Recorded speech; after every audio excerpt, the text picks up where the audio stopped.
Hey, what's up, everybody? Good morning. It is Tuesday morning in February the 22nd, and I wanted to do this live. I've got a tutorial coming out later on today.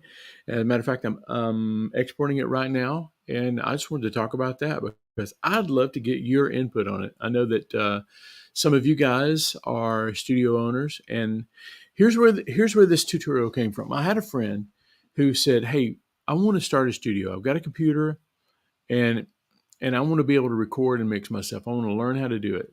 How do I do this? Will you come up with a list of things that I need to buy?" And I thought, I would love to do that. And then, of course, my uh, perfectionist sort of mindset set in. I was like, I want to make sure that I do the perfect thing. There's no perfect starting of a studio.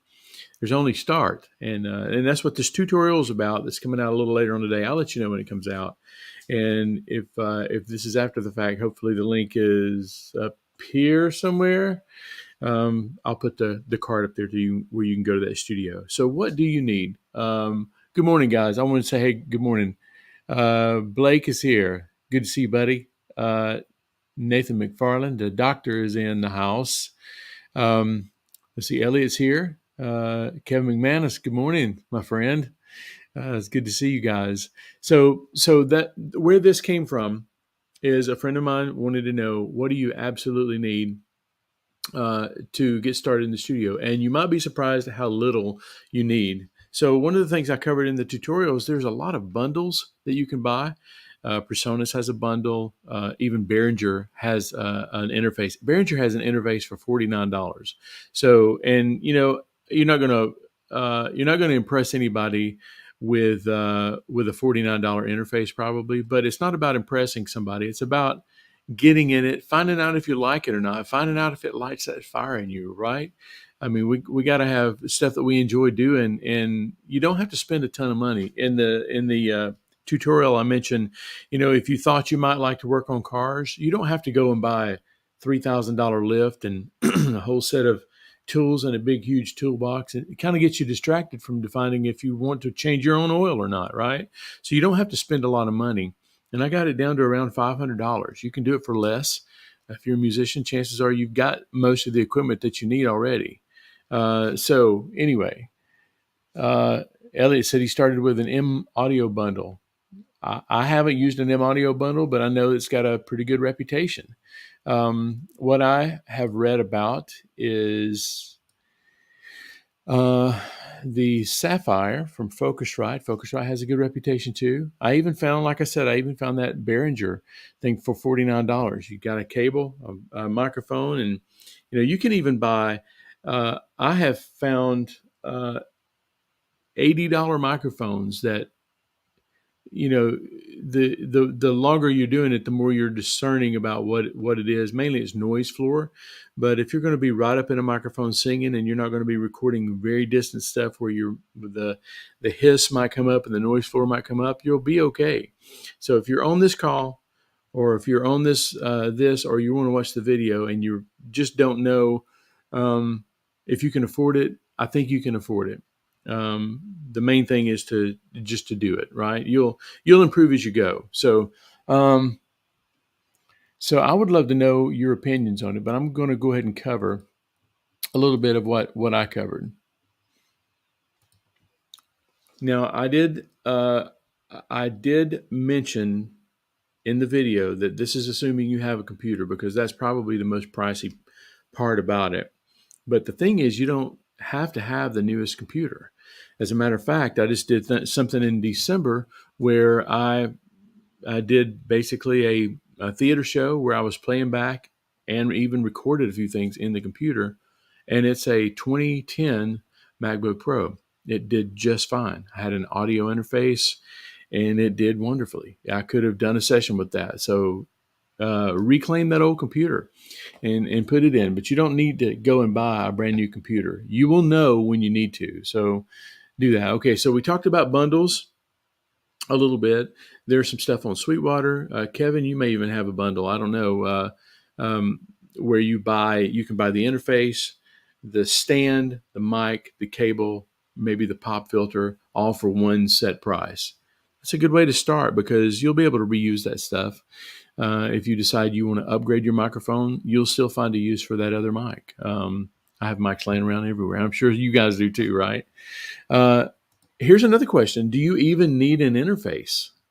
I know of guys who mix on their MacBooks using, say, Reaper, Pro Tools, or whatever, Harrison Mixbus, and it doesn't have to have an official interface. If you're not trying to get into your computer, but you're just mixing, you're just trying to get out of your computer, you don't need an interface to do that. So you could mix without the most pricey thing is probably the interface. You could even do without that if you just want to get into mixing over and stuff like that. So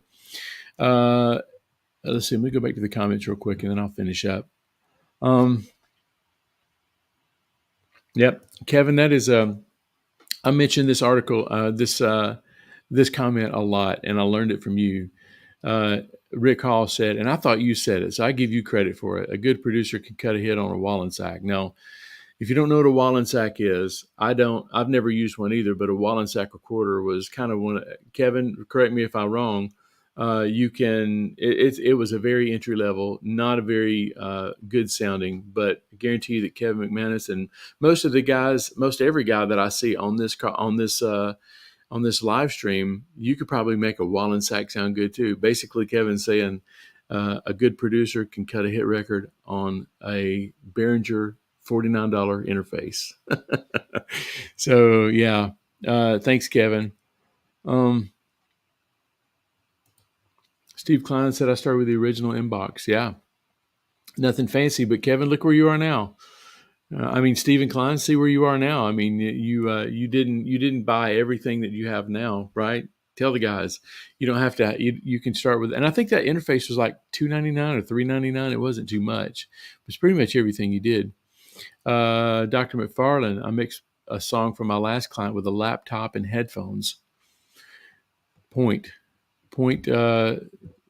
That's a good point. I've done it too. As far as headphones, I'd like to know.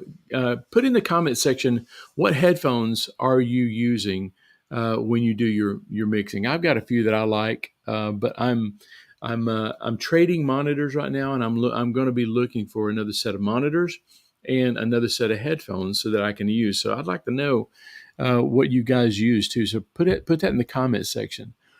And if you know of anybody that would like to get in on this conversation for the next few minutes, share. Just hit the share button down at the bottom and invite them. What's up, Fernando? Good to see you, man. I think you're Brazil. You're coming in from Brazil. It's good to see you, man. I'm glad you're here. Skrillex just had a laptop, a skateboard, Ableton Live, and the beach. That's pretty cool. I'm not sure that you absolutely need a laptop. No, I'm kidding. I'm not sure you need a skateboard, but I don't know. You got to have something to put your laptop on, right? That's probably what that was for. Yeah, and I think if I'm not mistaken, there's several of those remix guys who use laptops and headphones. So I've got a friend who actually does a lot of his mixing on the Apple earbuds. He knows what they need to sound like. He knows when he's gone too far, and that's what he used. Nathan says, I used an AT M40X. I think I've got a set of Audio Technicas back there, and they're good. It's all what you get used to, right? I think I've got something 50, like M50s maybe. Stephen Klein says he uses the Beyerdynamic DT880 Pro. How much are those, Stephen? Are those high-end kind of headphones? I've got these guys right here. These are Grado RS2s, and they're pretty cool. See if I can get the camera to focus on it. They're pretty cool, but they're a little on the pricey side. I got a good deal on those, but I think those are $300-400, and I've seen them even up to $2,000 some headphones. So you can spend a lot of money on headphones, but you don't have to. Just learn how they sound, because these are still one of my favorite headphones. I joked on the video that's coming out that I had these modified with the tape to keep all of this in one piece, in one portable piece. I've used them for that long. I think I've got 2 pairs of them, and they're still available. You can buy them used, I think, for I think I found a pair for $25. I like those, and I would feel comfortable mixing a lot of things on those. So Dr. McFarland says, I hope I bought some IMs from the NAM show that I want to start mixing on as well. um, those headphones, when they sit on my ears, they make me tired, make my ears tired, physically tired. So the only thing I would be concerned with personally for in-ears would be they would have to be so comfortable because um, they're in your ears. But maybe it's because I've never had a really good pair of in-ears. I don't know. Elliot says the ATH-AD 700X and with SonarWorks. SonarWorks, I guess, is that room simulator. I mean, the technology now. I mean, now with the binaural stuff that is now available on Apple Logic, you can actually mix a song in Dolby Atmos, or get pretty close to it. So that means, have you noticed on YouTube videos lately that you can turn your head and it still sounds like the sound is coming from the same spot? So with some of these room simulators, I mean it's almost endless what you can do with headphones these days. So Stephen Klein said his dynamic DT880 Pros were about $225. That is not bad, man. That's pretty cool. Should add open backs. Are you talking about that you should add open backs to your collection, Elliot? Just curious. Back to interfaces. Doc says my first interface was the M Audio Delta 1010. And I'll bet you still have it, don't you, Nathan? Those things they kind of come in handy because I've used old interfaces, old computers. Really, really handy to have here. So, Blake Bennett, if you're still here, what are you mixing on? Because Blake does a lot of mixing. Kevin, I'd like to know from you too. What are you using? Now, these guys may not be paying attention, so I'm really setting myself up for a failure here if they're like fixing their coffee and they're not paying attention. Strung me out on a line here. So Elliot says I should add that mine are open back. Got it. I know the Sennheiser HD 650s is what a lot of MTSU students get when they first start mixing, and I have put some of those on before. Although I haven't owned a pair. I've tried on a pair, and man, are they comfortable! I think you could sleep in them. Here's another pair. I also had these modified with the let's see, how do you make this thing focus here? Yeah, I had these modified with the paper clips. Don't try this at home because it may be too complicated.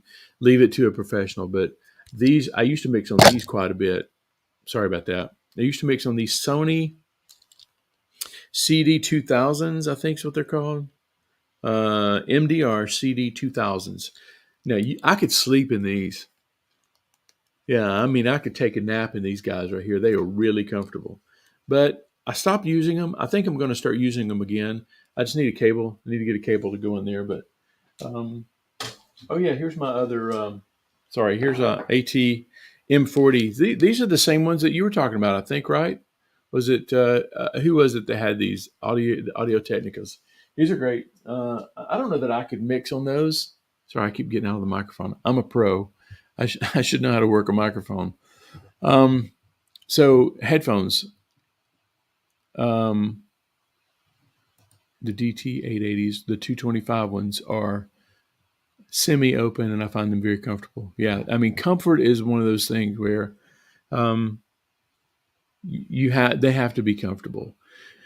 As a matter of fact, talking about some studio monitors, I use studio monitors from several years back, and they were not that expensive. But the thing I noticed is that they have to be comfortable to wear, and they have to be comfortable to listen to. If they're not comfortable to listen to, then the longer you wear them, the more your ears start to compress and you start to make bad decisions because your ear is literally hurting and you don't realize it. But Kev says, I typically use a set of the Shure, but I can't remember the model. Shure has recently come out with some new models. Shure headphones. I'll check that out, Kev. I will check that out. So here's one last thing, and I know you guys, a lot of you guys on here mix with a lot of plugins, and I do too. But do you absolutely need to buy aftermarket plugins? I would say that if you're wanting to learn to mix and you're wanting to get good, do the MacGyver thing. MacGyver, he never had a toolbox or whatever. He just used whatever he had. So the best tool you have is the one you have already. So don't let plugins, like you don't have the latest Waves bundle, or you don't have the Steven Slate stuff, or the some of the fancier stuff that, granted, is nice to use, but don't let that stop you from starting to mix. So I covered all that in the video. MacGruber. Yeah, I covered a lot of that in the video, which is coming out. It's now exported. I'm actually streaming from my computer, and I'm exporting on my computer. So I'm pretty impressed with my little MacBook Pro. And who knows, in 20 years, it'll probably still record a project for me, right? So anyway, hey, so I just wanted to jump on and tell you guys that I've got a tutorial coming out, and I will leave a link here, pointed right the first time. Hopefully it'll go right there in the little box, and there'll be a link in the description below when it first comes out. So thank you guys for hanging out with me today. Hope you guys are staying warm and mixing a lot. So thanks for coming and hanging out. One last thing, if you're watching this for the first time, the most important thing you can have when it comes to mixing is a set of tracks to mix. Where a lot of people go wrong when they first start out is like, okay, I've got a studio.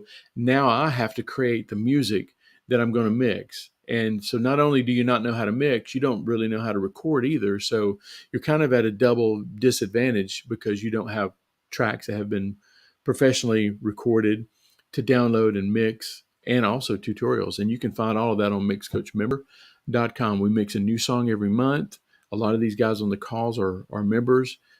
We do feedback where we listen to each other's mix. We give critiques, and there's no better way to learn to mix than to be in a group of people who mix and have good tracks to download. And we have both of those on Mixcoach Member. So check it out, mixcoachmember.com.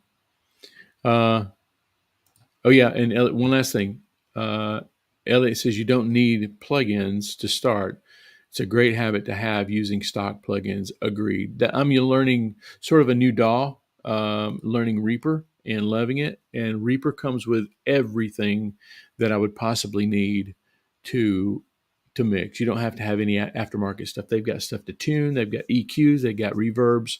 You can literally download it and have everything you need. Another good DAW would be, and I'm not saying this because Nathan's on here, but Nathan is familiar with the Harrison Mixbus. I've used it for years. The cool thing about Harrison Mixbus is that you download it and you don't have to learn which plugin to use. It's got every plugin that you need already in the DAW. All you have to do is turn it on and go. EQ, compression, tape simulation, even metering, it's all there. So what's up, Tony? So grab a DAW. I hardly ever use plugins nowadays. I get it. And you also probably use Harrison quite a bit too, which, has all those, like I just mentioned, has plugins built in. So anyway,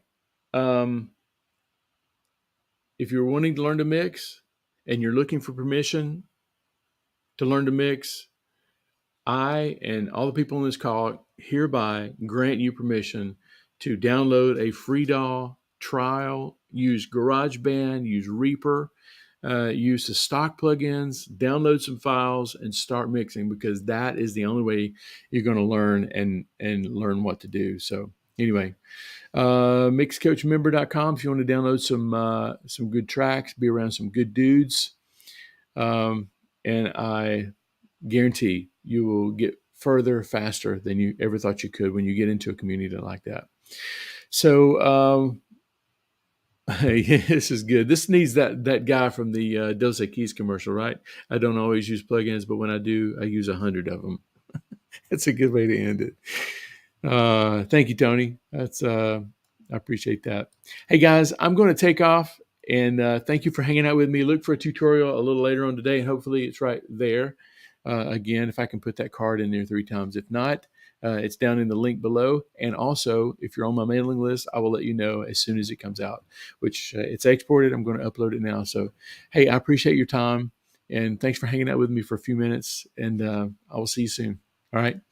Bye, guys.